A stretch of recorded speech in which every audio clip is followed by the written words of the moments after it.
heavy rains caused flooding in northeastern Turkey. Around 200 people have been evacuated due to flooding in Turkey's eastern Black Sea region. 6 people trapped in the Baskale District of 9 in the Urdu district were taken to safe areas. There are also electricity cuts in the region.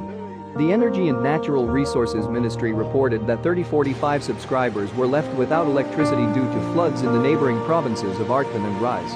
The Energy of 9650 subscribers was cut off due to security measures.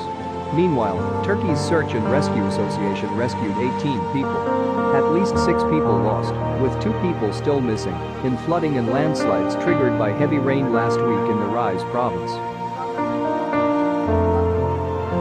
While a 1.5-meter puddle of water has come up in front of the buildings near the Black Sea Coastal Road, the workers who have been working in the tea plantations have been stranded in the gardens.